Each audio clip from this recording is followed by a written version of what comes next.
Guys, welcome back to another video, a special video, an interesting video. If you told me 48 hours ago I'd be making this video, I would just laughed in your face because was even convinced this guy's an actual footballer. But he is, he's a real person. And Louis Beneventi is here. A similar Italian descent, that surname, actually. I just realised, I just made the connection now. I presume Marcus Bettinelli is Italian descent, right? He is like me, I believe, second generation. Second I generation. know that I think his gran or his aunt went to the same church as my aunt does. So it's stuff like that. So it's like, yeah, This is why we're here. This they're is like why we're family, here I for think. this information. Basically, best mates, your brothers essentially. So that's why I got Louis on. Louis from the Chelsea Echo podcast, of course, over on YouTube as well. Check him out. It'll be links to all the social stuff. Louis. So City have signed essentially. I don't know. Do you know much about Scott Carson? Oh, apart from the fact he was awful for England, but apparently a cracking third choice goalkeeper based on all the clips I see on social. What makes a good Then third that's choice all I know. goalkeeper, which is a bigger question. Oh, I think it's vibes. I like you. The thing is, it's the same. If you go to any football team, like across any level, even down to Sunday League, there's a player that never plays but just brings something to a dressing room. And Marcus Bettinelli for Chelsea, he was actually quite an important figure in the dressing room because he helped with the PFA stuff. So it's Okay. him, Reece James, and he was like part. He was there was the leadership group, which was I still don't get how that works now. It does my head in when teams do that. So you got a captain and vice captain. That's how it should be. All right, I'm old school, but We've got that as there's a well. leadership group, and then you have like Bettinelli was part of not. He was part of that leadership. He was almost separate as a PFA role. It's just because he's the oldest there, given Chelsea squad these days, essentially. I genuinely think it It, might have been that, yeah. just like old man But Bettinelli, give it to him. yeah, but I don't even think he's that old to be honest. I don't think he's only in his late 20s. I'm not sure. Let's have a look. Um, Well, he's 33 now, anyway. oh, it's that okay. There you go. He's 21 in good Chelsea standards. No one knows anything I about take him. everything I said. I take back categorically. But I mean, it's like I do think like a good third choice goalkeeper. I mean, in terms of like last season's Premier League in the last few years, it definitely was Scott Carson because you could just see that he had that experience. It's almost like a coaching role if you're an older player as Yeah. well and you're a third choice keeper. So, he was coming in to do that and help the squad. And then I think that's what makes a good one. And Bettinelli for us apparently was just like quite an important figure in the dressing room. But that's as far as it goes, really. Obviously, he played one game for Chelsea in One game. pre-season, one game. And it was an absolutely amazing game. Me and Dan on the pod every week for the past 3 months have been saying he should be playing more. I should have been Chelsea's first choice goalkeeper because it can't be worse than Adam Robert Sanchez. But it was a situation where he was just someone who seemed like just a nice bloke and everybody loved, and he loved his coffee shops in Cobham. That's all I've got on him. I was. It's funny because if you read the quote tweets of like Scott Carson leaving, and you read the quote, obviously been searching Bettinelli on Twitter and that, and it's almost like someone's just swapped the comments around like for like. It's like essentially the exact same memes and the same sort of vibes. Everyone's just talking about no, you can't leave and all that kind of stuff. And it seems like the same thing. I've seen a lot about coffee, Reece James and coffee or something like that. Is he a coffee man basically? What's Oh, going on there? he's a coffee fiend. Oh, He's a fully be coffee happy. fiend. I sent him some recommendations actually a few months ago. I don't know if he even read it. But, I sent him a few recommendations. I went, hey mate, what about these gaffs? Try me. Let me know how they go. Honestly, I think being a third choice goalkeeper is probably the best job in the world Oh, because I don't even know 100%. what you do. So we've got Like, a shopping centre near Manchester way called the Trafford Centre, and it's just a big old school mall type thing. And all they do yeah, is just they walk around there, get paid 35, 40 grand a week. No one really knows who they are apart from one or two like enthusiasts. Even most City fans wouldn't probably they would, but I don't think anyone would stop Scott Carson apart from a real diehard. They'd go, oh, that Scott Carson. yeah. I remember we had Richard Wright as well, and like I knew Richard Wright was because I'm old enough to remember him playing for England. But I remember Richard Wright just skulking out to the side once, and everyone was there. Like, they ignored him. Everyone ignored him. I was like, that's Richard Wright because he was a certain generation of player, and an old.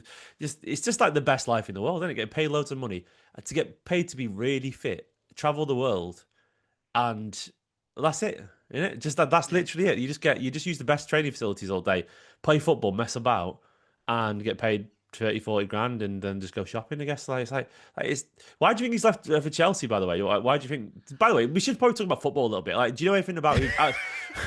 I've just realised. Do you know anything about him as a footballer, as a keeper? Like, have you ever I don't know what's because he wasn't. I presumed he was a Chelsea guy through and through, but he was at Fulham for years, wasn't he, as well? Apparently, so Yeah, yeah. So he came when his contract ran out of Fulham. He just came to be our third choice goalkeeper, and he was a first choice at Fulham. when they're in the Championship. Yeah. And no, I speak to any of my mates who are Fulham fans, like, oh yeah, he was really solid. I was like, okay, like, he's just a good keeper. Yeah. But yeah, I mean, like honestly, the way this conversation had been going is generally the life of a third choice goalkeeper. Like we're not here to talk about the football. Let's talk about every other thing, all that sort of stuff. That's like it's like, but yeah, in terms of him as a footballer, yeah, he seems to be. I think he was an England under-21 international. Actually, he seems like a pretty big leader in any dressing room he's been in. He's a big personality. And that's pretty much it. To be honest, that's genuinely. It's just the life. Yes, two hands. When it comes A to pair of goalkeeper gloves. two hands. Doesn't need glasses. He's absolutely fine with that. Really tall. That is one thing I did notice about Marcus Bettinelli. That tends to help as well, doesn't it, for keeper? He's massive. Like it was a bit like really like this. We're talking like 6'7" or something like that. I think. Well, I don't think quite 6'7", but just compared to the other keepers, he was towering. Yeah, but you had Kepa, to be fair, who was like, he was like what 5'4" something. I don't know.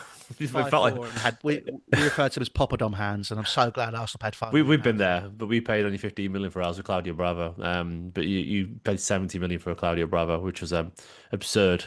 And Bettinelli, I'm almost certain would have been better than him. I don't even know anything about Bettinelli, but that was I presume he would have been because Kepa. Obviously, he's gone to Arsenal only for 5 million actually. Is an interesting one. But yeah, so in terms of like, I don't even know what to ask. I just realised I'm there. Like, what do you even ask? I just thought speak to a Chelsea fan, and the Chelsea fan was like, don't know anything either. He just played for us one day. So if we're narrowing it down, like genuinely, obviously, like the thing with third choice goalkeepers is you don't really do. No one knows anything about them. No, so I think Pep doesn't even know if he's a good keeper. Like Carson, is he good? I don't know. Never played. I mean, I think I think the easiest way to do it would to be doing a direct comparison to Scott Carson. Yeah, I think it's you're literally replacing. Do you know when you go like data and bean, you see like the expected saves and all that, expected bants, and like can he how many laughs in the dressing room, like how expected memes and all that kind of stuff. Expected text for England call ups 0. It's like I genuinely you're replacing. I think it's they're big shoes to fill, definitely. Like I think what Scott Carson was doing for City. I think also being a northern lad and sliding right into that dressing room like Fred now was so easy. Bettinelli, I think it'd be interesting. I mean, look again, he's a third choice goalkeeper. He's gonna have loads of time to figure it out. But he's gonna be like going into that dressing room to fill those boots. And I'm also intrigued to see what Chelsea do in terms of third choice keepers now. Imagine you just get Carson, we just do a straight swap. I had a weird thought in my head, like, do you know, like Shirky's got to step into Kevin De Bruyne's shoes. It's genuinely a big task for Bettinelli to step in Carson's shoes. Imagine like the pressure of that, like because he's so light at Man City. Talking, everyone's like looking at that. To tell a joke, and he's there like that Bart Simpson meme, like say the line, do it. And he's like, I know what Scott Carson says or something. Fuck knows. But Cowabunga, dude, I don't know what he says. But I just imagine like he knows he's going in to replace Scott Carson, who like genuine, funny, friendly bloke who everyone likes. Do you think he feels an urge? Like, do you think he'll feel the pressure, Bettinelli, to walk in and be like everyone's best mate straight away? And can he do that? Can he? Is he good enough to be everyone's best friend straight away, Louis? That's what I need to know. I mean, again, from everything I've heard, he was a really sound bloke and slotted in at Chelsea really quickly. But I think that does walk hand in hand with the fact he literally came across Putney Bridge. Like it's like he didn't need to move. There was no settling in period. So I think it'll just be a settling in period, and then he'll come into it. I think he'd bring something different because he's obviously not 100 years old. He was probably only in his youth career when Scott Carson dropped it for England against Croatia, which I still remember very vividly. But I think that he's somebody who could definitely add some positivity to the dressing room. I do think, based on last season and obviously things not quite going the right way, I do think having someone like Marcus Bettinelli, who's been in an absolute bomb site that's been Chelsea for the past 3 years, is definitely going to be someone who's going to just sort of, if things do go a bit pear-shaped in a transitional period, he can calm it down because he's been there and he's done that. But it's like, again, like in terms of actual goalkeeping, I mean, look, you're never going to see him play. You've got Ederson and Ortega. It's like there's it's no contest really. We've got a couple of Um, good young lads as well who probably genuinely play before him as well. I wouldn't be surprised. Like got like Spike yeah, Brits, who's like England international. You're probably right in terms of I don't think we're going to expect to see him, but it is like I do think these roles, as much as we're having a laugh, they're probably quite serious. Not serious, but they are vaguely coaching roles, aren't they? I don't know if Bettinelli can teach much to Edison and Ortega. I don't mean that as a detriment because obviously they're better goalkeepers than him, you presume. mm, But there is something to be said as well for his experience in football, being around the Premier League so long, and then just we've got so many new signings coming in, all that kind of stuff. So I do wonder. I mean, they're obviously just taking the box of the homegrown stuff. We're not stupid, but I don't think it's coincidence that City are signing a guy who's the reputation that he has at Chelsea after losing Carson. They clearly want someone to come in and just be nice and likable. And yeah. do you reckon he's going to get a big pay rise, isn't he? I guess. Do you know what he was on at Chelsea? Who knows? I guess. Not a Scooby, mate. I'll be very honest with you. Like again, third choice goalkeepers. What do I know? He has bright white shoes, which he wears as trainers everywhere he goes, and likes coffee. And he's a nice guy. I think that's what he wants. But yeah, he'll be getting a bumper pay rise at And 60. he's big. Chelsea do their wage structure, and he's big. Yeah, yes. I mean, you have big shoes. You've got big feet. To be honest, it's very much a case of it's just what's happening. Yeah, say about big shoes, big socks, big socks. Yeah. yeah. But yeah, no, yeah, I think he'll be getting a bumper pay rise definitely at City. I think that's obviously a big reason why he's probably moved. And he's somebody who I think, yeah, like I said, it's like that coaching role. It's bringing good vibes to a dressing room, having Yeah. that sort of player around is always really important. Ticking the homegrown box. It's literally it's a box You, ticking exercise. you presume as well, like, and just guessing here, there must be some slight incentive for potential learning how to coach, because let's be honest, like he's not going to. I don't know, he might do, but I presume he'll be thinking about his end of his career now in terms of media or coaching. I presume it'll be coaching he goes into because there's so many ex players who are not keepers who go into punditry and get the job first. So I presume like he'd probably be thinking because say just a guess he's on 30 grand a week at Chelsea. City aren't going to go you're on 70 grand a week as a third choice keeper. They're not going to do that. It'll only be a pay rise of 10, 15 grand at max, if even that. But they might be like, well, you'll learn from Guardiola and you'll learn, a lot more stability at City. You'll get to be a chance to be part of the coaching team potentially. I wonder if they offered some sort of pathway, because he's got to move his family. Has he got a family? I don't know if he does or not. Yeah, I mean, he obviously does everyone have has a family, family, but he does. Well, then he's got to move them, and I presume they're reasonably young, given his age, up to Manchester, and like that's a bit of a life changing thing for him. So, yeah, and he's a London lad, isn't he? By the looks of it. yeah. Well, he's been there for all the Very time. So much. yeah. So I guess that's all we have to say about Bettinelli. I guess you wish him. I guess you wish him well. So I do. I'm actually trying to figure out who our third choice replacement will be. I'm trying to see about English players that aren't very good anymore, but are people that could come bring vibes to a dressing room. which one's the one No where you one. can like filter? Is it transfer market where you can filter like players on a free transfer or whatever? I think that's probably a good shout. I might be worth having a little look at that. I Yeah, I'm mean, gonna try to do all it I'm now. all I'm going to say is Scott Carson, Bettinelli, great third choice goalkeepers. None of them are Rob Green. That was Rob Green as a third choice goalkeeper was the best thing I've Decent ever seen. commentator, Rob Green, actually, though. Because He is, he is. he actually sounds all right. He's got a good voice for it. I was surprised with it when I Yeah, realized it was, you see names all the time, then you think, oh, that's actually Rob Green. I was like, it's just Rob Green because it's the most generic name in the world.